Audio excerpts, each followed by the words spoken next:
രാജ്യം ഉറ്റുനോക്കിയ ഡൽഹി തെരഞ്ഞെടുപ്പ് അവസാനിച്ചിരിക്കുകയാണ്. ഇനി കാത്തിരിപ്പാണ് ആരായിരിക്കും വിജയി എന്നറിയാൻ. ബി ജെ പിയും അതോടൊപ്പം തന്നെ AAPയും തമ്മിലുള്ള ഒരു നേരിട്ടുള്ള മത്സരമാണ് നടന്നത്.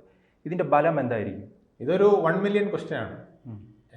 ഇന്ത്യയിലെ എല്ലാ രാഷ്ട്രീയ പാർട്ടികളും ഇന്ത്യയിലെ എല്ലാ രാഷ്ട്രീയ കുതികികളും ചിന്തിക്കുന്നത് ഇതാണ്: ആരായിരിക്കും ഡൽഹിയിൽ കപ്പ് നേടുക?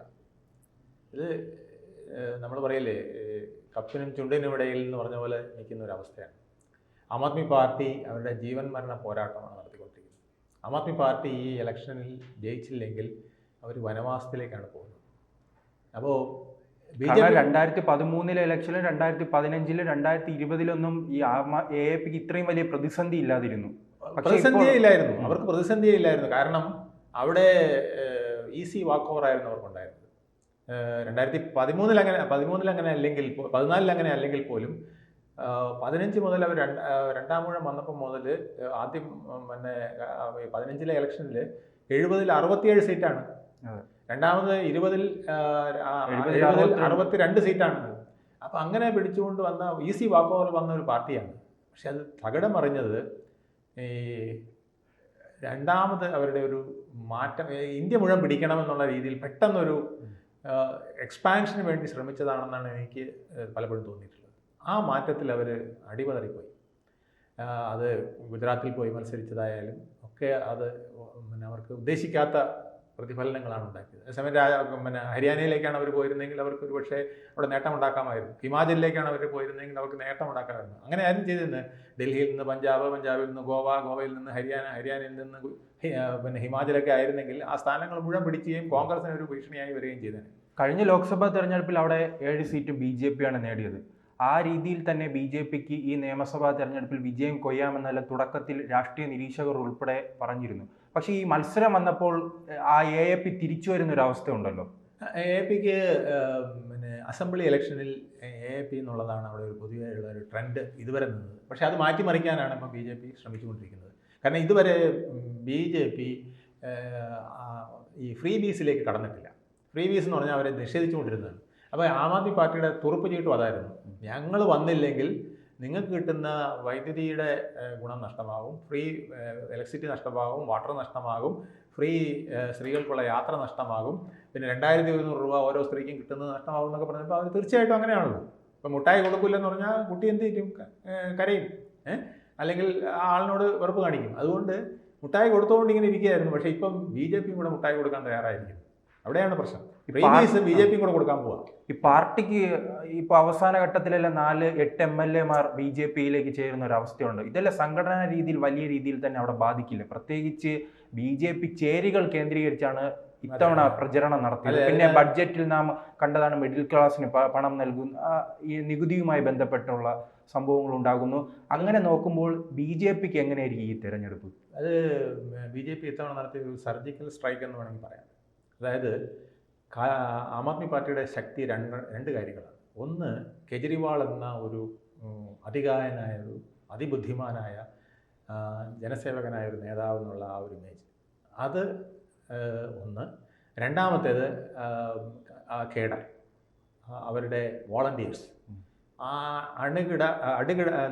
കടുകിട മാറാത്ത വോളണ്ടിയേഴ്സ്. ആ വോളണ്ടിയേഴ്സ് അവരുടെ ശക്തിയായിരുന്നു.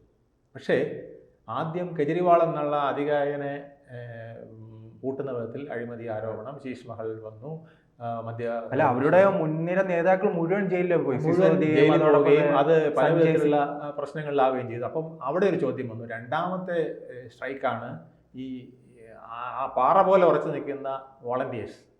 അപ്പോൾ അതിൻ്റെ ഏറ്റവും ടോപ്പിലുള്ളവരാണ് MLA-മാർ. ആ MLA-മാർ തന്നെ അടപടലം ഇനി പോരുന്നു പറയുമ്പോൾ അത് ഷെയ്ക്കായിപ്പോയി. വലിയൊരു ഷെയ്ക്കാണ് അവിടെ നടത്തിയത്. പക്ഷെ അതിൻ്റെയൊക്കെ ഫലം എങ്ങനെ വരുമെന്ന് നമുക്ക് പറയാൻ പറ്റില്ല. പക്ഷെ എന്തായാലും BJP ഇത്തവണ അതിഭയങ്കരമായിട്ട് അവിടെ മുന്നേറിയിട്ടുണ്ട്. കഴിഞ്ഞ തവണ കിട്ടിയ പോലെ 67, 63, 62 ഒന്നും ആം ആദ്മി പാർട്ടി കിട്ടുന്നില്ല എന്ന് മാത്രമല്ല, ഒരു 40 സീറ്റ് കിട്ടിയാൽ നമ്മൾ രക്ഷപ്പെട്ടു എന്നുള്ള രീതിയിലാണ് ഇപ്പം ആം ആദ്മിയുടെ ഇന്നർ സർക്കിളിലെ സംസാരം. അത് പറയുന്നത് അങ്ങനെയല്ല, ഞങ്ങൾക്ക് കംഫർട്ടബിൾ ആയി 45-50 ഒക്കെ കിട്ടുമെന്നാണെങ്കിൽ 40 സീറ്റെങ്കിലും പിടിച്ചാൽ ഭാഗ്യം എന്നുള്ള രീതിയിലാണ് ഇപ്പം നിൽക്കുന്നത്.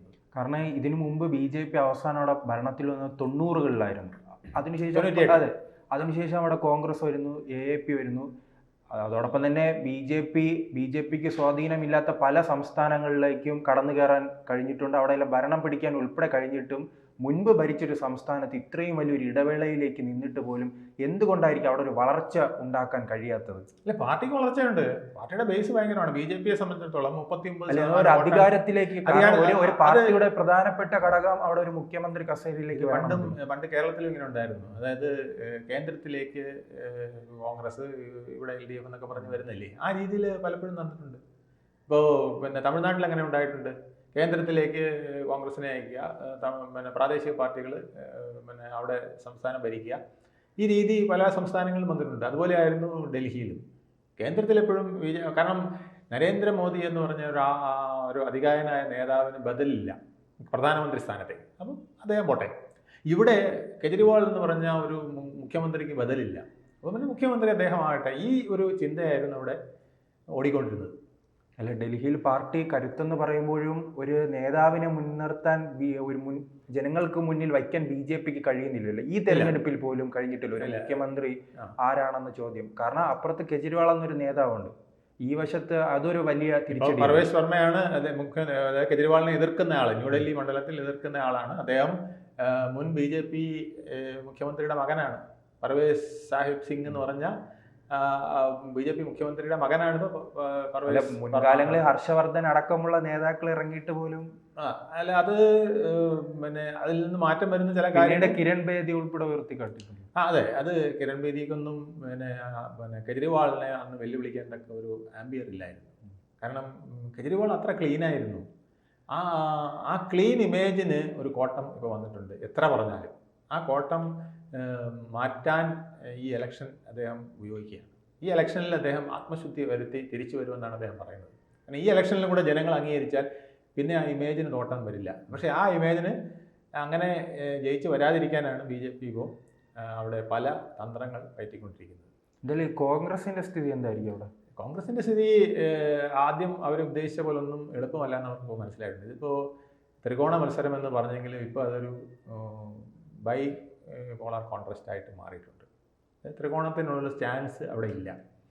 പിന്നെ ഒരു 10 അവർ പറയുന്നത് 2 അക്കം പിടിക്കുമെന്നാണ്. എനിക്ക് തോന്നുന്നത് ഒരു 10 സീറ്റ് അവർ പിടിക്കുമെന്നാണ് പറയുന്നത്. ഒരു 5 സീറ്റെങ്കിലും അവർ പിടിച്ചാൽ അവർക്ക് ഭാഗ്യം, മാനം രക്ഷിച്ചു എന്ന് വേണമെങ്കിൽ പറയാം.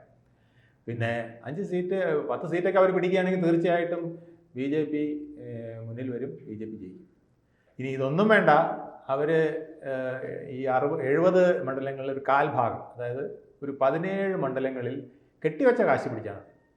കോൺഗ്രസിന് ഒരു 17 മണ്ഡലത്തിൽ കെട്ടിവെച്ച കാശ് പിടിച്ചാൽ ആം ആദ്മി പാർട്ടി നിലംപൊത്തുന്ന അവസ്ഥയാണെന്നുള്ളത്. കാരണം ഫൈറ്റ് ഭയങ്കര ക്ലോസ് ആയിരിക്കുകയാണ്. ഇപ്പോൾ കെജ്രിവാളിനെതിരെ അതിഭയങ്കരമായ ഫൈറ്റ്, പർവേസ് വർമ്മ വഴിയുള്ള ഫൈറ്റ്, അതുപോലെ തന്നെ അവിടെ സന്ദീപ് ദീക്ഷിത് എന്ന് പറഞ്ഞാൽ ഷീലാ ദീക്ഷിതിൻ്റെ മകൻ അവിടെ സ്ഥാനാർത്ഥിയാണ്. അപ്പോൾ കോൺഗ്രസിൻ്റെ ഒരു ഉഗ്രൻ സ്ഥാനാർത്ഥി, BJPയുടെ ഒരു ഉഗ്രൻ സ്ഥാനാർത്ഥി. ഇപ്പോൾ കോൺഗ്രസിൻ്റെ ആ ഉഗ്രൻ സ്ഥാനാർത്ഥി പിടിക്കുന്ന ആം ആദ്മിയുടെ വോട്ടുകൾ എന്ന് പറയുന്നത് കെജ്രിവാളിന് തന്നെ പ്രതിസന്ധിയാകുന്ന വിധത്തിലാണ്.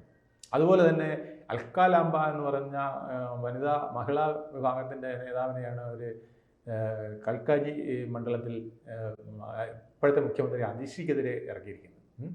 അവിടെ ഇതുപോലെ ഭയങ്കരമായൊരു വിദൂരി എന്ന് പറഞ്ഞ BJPയുടെ നേതാവ് അവിടെ വലിയ മുന്നേറ്റം നടത്തിക്കൊണ്ടിരിക്കുന്നതിനിടെയാണ് ഈ അതിഷിയുടെ വോട്ടുകൾ പോലും പിന്നെ കോൺഗ്രസ് പിടിക്കുന്ന ലാംബ വഴി കോൺഗ്രസ് പിടിക്കും എന്നുള്ള, അൽക്ക ലാംബ വഴി കോൺഗ്രസ് പിടിക്കും എന്നുള്ള ഒരു അവസ്ഥ വരുന്നത്. അതുപോലെ തന്നെ പിന്നെ ഫട്പൻ ഗഞ്ച് എന്ന് പറഞ്ഞ മണ്ഡലത്തിൽ നിന്ന് സിസോദിയ ഇപ്പം ഓടി ജഗ്പുര എന്ന് പറഞ്ഞ ഒരു കോൺസ്റ്റിറ്റ്യുവൻസിയിലേക്ക് വന്നിരിക്കുകയാണ്, വളരെ സേഫായിട്ടുള്ളത്. പക്ഷെ അവിടെ പോലും ടൈറ്റ് ഫൈറ്റ് ആണെന്നാണ് പറയുന്നത്. അപ്പം 3 പ്രമുഖ നേതാക്കൾ അതിഭയങ്കരമായ മത്സരം നേരിടുകയാണ്. അപ്പോൾ വളരെ നാരോ ഫൈറ്റ് നടക്കുന്നിടത്ത് കോൺഗ്രസ് കെട്ടിവെച്ച കാശ് പിടിച്ചാൽ പോലും ചിലപ്പം ബാലൻസ് തെറ്റിപ്പോകും. അതാണ് ഇന്നത്തെ അവസ്ഥ. അത് ഇലക്ഷൻ കഴിഞ്ഞ് മാത്രമേ ഇതിൻ്റെ. അതോടൊപ്പം തന്നെ ഈ കെജ്രിവാളിന് ആദ്യമായി മുഖ്യമന്ത്രി കസേരയിൽ എത്തിച്ചത് കോൺഗ്രസ് ആണ്. കോൺഗ്രസ് പുറത്തു നിന്ന് പിന്തുണച്ചതോടുകൂടിയാണ് അദ്ദേഹം ആദ്യമായി മുഖ്യമന്ത്രിയാകുന്നത്. അങ്ങനെ ഒരു തൂക്ക് സഭയ്ക്ക് ഡൽഹിയിൽ സാധ്യതയുണ്ടോ? അല്ല, പരീക്ഷണങ്ങളെല്ലാം നടത്തും. കാരണം കെജ്രിവാളിനെ സംബന്ധിച്ചിടത്തോളം മുഖ്യമന്ത്രി കസേരയിലേക്ക് തിരിച്ചു വരിക എന്നുള്ളത് അദ്ദേഹത്തിൻ്റെ ഒരു ഡൽഹിയിൽ അദ്ദേഹം കഴിഞ്ഞ ലോക്സഭയിൽ ഒരു ഒരുമിച്ചാണല്ലോ മത്സരം. തീർച്ചയായിട്ടും. അല്ല അതൊക്കെ ഇപ്പോൾ ഭരണം വരുമ്പം ഇതൊക്കെ നിമിഷങ്ങൾ കൊണ്ട് മാറാമെന്നുള്ളതേ ഉള്ളൂ. ഇപ്പോൾ കോൺഗ്രസിന് ഒരു 10 സീറ്റ് കിട്ടുകയും ആം ആദ്മിക്ക് 30 ആണെങ്കിൽ തീർച്ചയായിട്ടും അവർ തമ്മിൽ യോജിക്കുന്നതിന് അവർക്ക് തടസ്സമൊന്നും വരാൻ വഴിയില്ല. അതവർ തീർച്ചയായിട്ടും അത് ചെയ്യും. അത് ചെയ്തില്ലെങ്കിൽ രണ്ടു കൂട്ടർക്കും നിലനിൽപ്പില്ല. അരവിന്ദ് കെജ്രിവാളിൻ്റെ നിലനിൽപ്പ് തിരിച്ച് മുഖ്യമന്ത്രി കസേരയിലേക്ക് വരിക എന്നുള്ളതാണ്. അതിന് അദ്ദേഹം പല ഒറ്റയ്ക്ക് വരാൻ പറ്റിയില്ലെങ്കിലും അദ്ദേഹം പല ന്യായങ്ങളും അതിനൊക്കെ ഭയങ്കര മിടുക്കനാണ്. എന്തിനൊക്കെ ന്യായം കണ്ടെത്താൻ അദ്ദേഹം വിഷം കലക്കി MLA വിഷം കലക്കി എന്ന് പറഞ്ഞിട്ട് അതിന് ന്യായം കണ്ടെത്തിയില്ലേ. അതൊരു ഭയങ്കര സ്ട്രോക്കാണ് നടത്തിയത്. ഇപ്പം നമ്മൾ മുല്ലപ്പെരിയാറിൽ തമിഴ്നാട് മുഖ്യമന്ത്രി വിഷം കലക്കി എന്ന് പറഞ്ഞാൽ എന്തായിരിക്കും സ്ഥിതി? അല്ലെങ്കിൽ തിരിച്ച് നമ്മുടെ കേരള മുഖ്യമന്ത്രി വിഷം കലക്കിയെന്ന് തമിഴ്നാട് പറഞ്ഞാലത്തെ അവസ്ഥ എന്തായിരിക്കും? നമ്മുടെ 2 സ്റ്റേറ്റുകൾ തമ്മിലുണ്ടാകുന്ന ഒരു അടി എത്രയായിരിക്കും? അവിടുത്തെ രാഷ്ട്രീയ പാർട്ടികളുണ്ടാകുന്ന കോളൊക്കെ എത്രയായിരിക്കും? പക്ഷെ അതൊക്കെ അദ്ദേഹം ഈസി ആയിട്ട് മാനേജ് ചെയ്തെന്നുള്ളതാണ്. അതാണ് കെജ്രിവാളിൻ്റെ ഒരു ബുദ്ധി എന്ന് പറയുന്നത്. അദ്ദേഹം അതിനെ വളരെ ടാക്ടിക്കലായിട്ട് കൈകാര്യം ചെയ്യുന്ന ഒരു അത്ഭുത ശക്തി അദ്ദേഹത്തിനുണ്ട്. കാരണം BJPയുടെ ഒരു അവസാന വാഹനമാണ്. ഇതിൽ കയറിയില്ലെങ്കിൽ ഇനി ഒരു വണ്ടിയില്ല. ഇല്ല, BJP സംബന്ധിച്ചിടത്തോളം അവർക്ക് അവസാന വാഹനമൊന്നുമില്ല. ഇനി കെജ്രിവാളിനെ ഇപ്പോൾ പൂട്ടില്ലെങ്കിൽ എപ്പോഴാണെന്ന ചിന്ത വരുമല്ലോ. അത് തീർച്ചയായിട്ടും ആ ഒരു ഇപ്പോൾ പൂട്ടാനായിട്ട് ഏറ്റവും പറ്റിയ സന്ദർഭമാണ്. പക്ഷേ അടിത്തറ ഇളക്കി. എന്ത് പറഞ്ഞാലും ആം ആദ്മി പാർട്ടിയുടെയും കെജ്രിവാളിൻ്റെയും അടിത്തറ പൂർണ്ണമായിട്ടും ഷെയ്ക്ക് ആക്കി കഴിഞ്ഞു BJP. ഞാൻ പറഞ്ഞില്ലേ, നേതാവ് അതിഗംഭീരനായ ഒരു നേതാവ്, പ്രധാനമന്ത്രി ആവാൻ തക്ക കറകളറിഞ്ഞ ഒരു നേതാവാണ് കെജ്രിവാളെന്ന് ഇന്ത്യ മുഴുവൻ ഉണ്ടായിരുന്ന ആ പേരിന് ആദ്യം അവർ കോട്ടം വരുത്തി.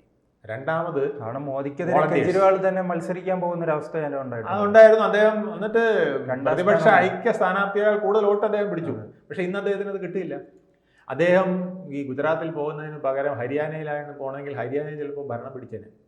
പക്ഷേ ഇപ്പോൾ ഹരിയാനയിൽ പോയപ്പോൾ എന്തു പറ്റി? കെട്ടിവെച്ച കാശ് പോലും പലയിടത്തും കിട്ടിയില്ല. ആ അവസ്ഥയിൽ വന്നു. അതാണ് ആ ഒരു മൂല്യ ശോഷണം ഇവിടെ അദ്ദേഹത്തിന് വന്നിട്ടുണ്ട്.